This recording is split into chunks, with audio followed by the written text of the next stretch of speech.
Good morning, good morning, do, do, do, do, do, do. Good morning to you. Good morning, welcome to a daily dose of joy. We're in solidarity.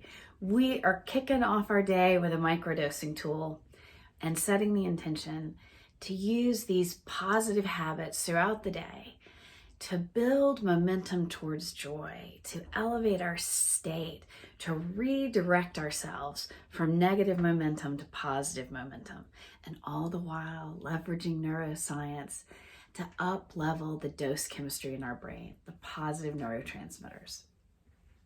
And none of this is anything we have to do, work and checking boxes and stress and getting it right.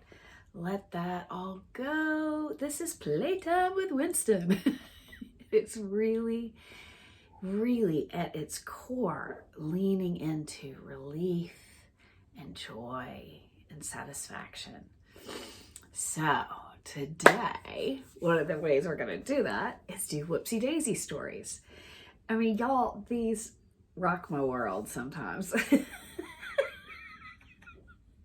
And sometimes they're delayed. But even laughing about the memory of something that was beginning to build some canned chemistry, cortisol, adrenaline, norepinephrine, like, oh no,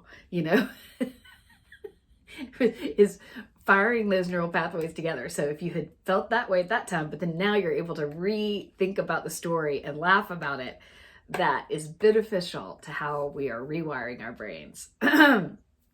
So I'm going to pick one that caused me uproarious laughter in the moment, and one where I wasn't laughing in the moment, but was able to really laugh about it later. Which is part of the reason we tell each other Whoopsie Daisy stories, is to be able to have that opportunity where we're more in our prefrontal cortex. We've come out of that sort of reptilian fight or flight of like, oh no, there's a disaster in the moment. And we're back in our prefrontal cortex and we're telling a friend the story and we're able to have some breath in it and see the humor. Okay, so the first couplet of Whoopsie Daisy Stories happened just, was it night before last? My son was needing to get a bunch of work done. And I was, the supportive mom, helping navigate the agenda. But we were up late and up early. And so I love to have I have these wonderful, they're called Ember mugs. Anyway, they keep my tea hot. And I just love hot tea, especially chili, this transitional. I mean, the other day I was bundled up like snow was falling. And then today I've already let the dog out. It's just all the birds have arrived. It's just a twitter of spring. And so we sort of oscillate like that in the South, as I imagine most places do in the transition to spring. But it was chilly, especially like when it's still dark in the morning, it can get chilly. So it's surprisingly warm this morning. But the other day, it was a chilly night. I had this big mug of tea and I was leaning against this wall, sitting on the end of his bed, listening to him. I started to get really sleepy. Like this, just, oh my gosh, my mind just associates to it. And so I'm holding my tea, listening, holding my tea. And all of a sudden I feel this warmth spread down my lap and my thighs.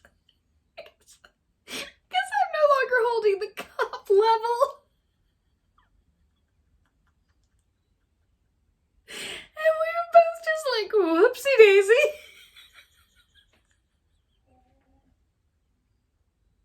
Mommy's not going to be able to help with the work much longer. Just dump this warm tea into my lap. Luckily, only about a quarter cup. And there wasn't any milk or sugar in it, so I was like, oh, that'll air dry. Get a little herbal refreshment to my pajamas. It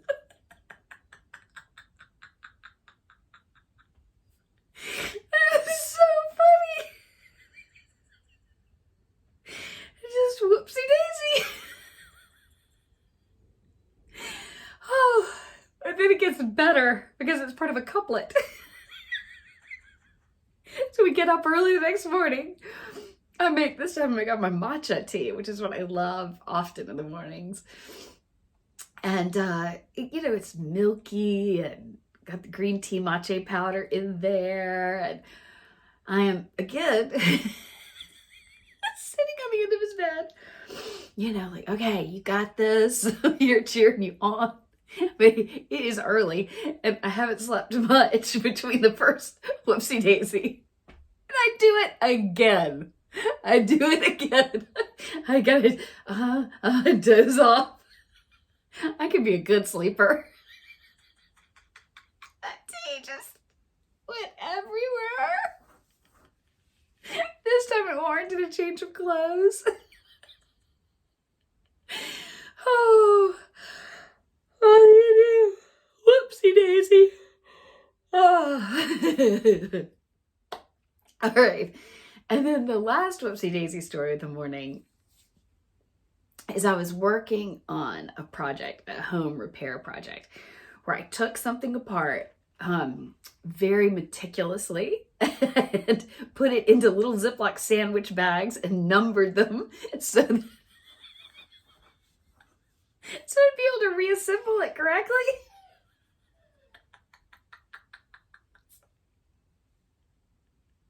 So somebody was helping me clean up the parts. And as I went to go reassemble it, I was like, something just doesn't seem right. And I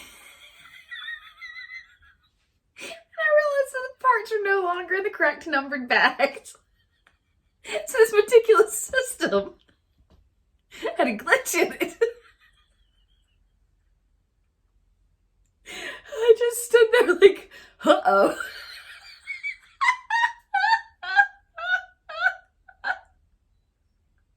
And at the time, I wasn't laughing.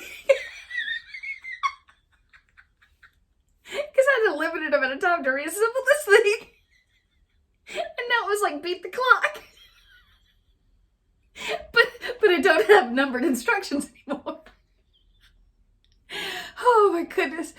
Oh my goodness. So, I had a little moment of, what do I do? But eventually, I gotta compare and contrast and sort it out and figure out how to do it.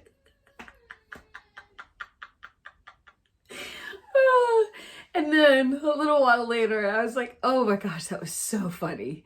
It also just reminded me not to sweat.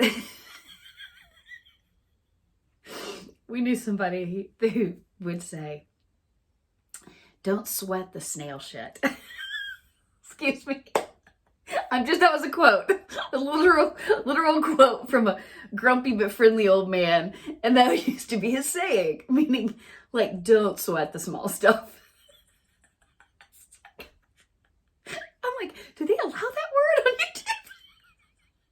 Because I was quoting somebody. I don't know, I didn't think about it before. Whoopsie daisy.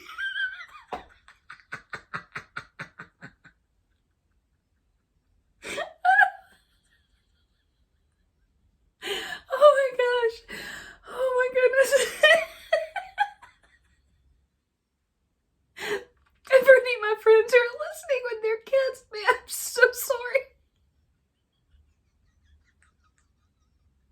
I hope you can laugh at the whoopsie daisy.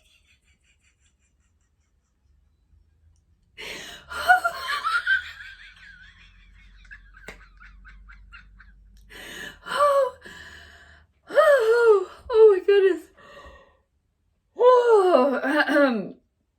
Oh.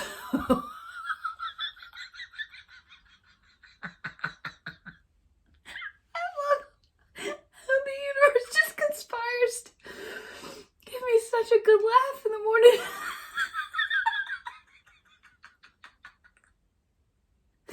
So don't sweat the snail turds. Don't sweat the small stuff. Life is abundant and big and joyful, and I'm so grateful to spend it with you guys. Let's take 3 solidarity breaths.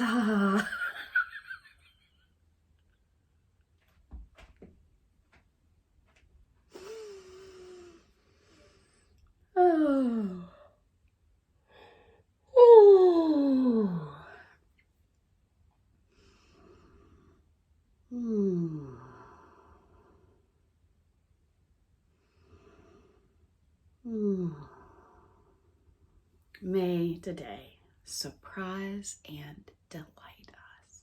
Yes, yes, yeah. Thank you for being here with me. I look forward to our time tomorrow. See you then. Bye.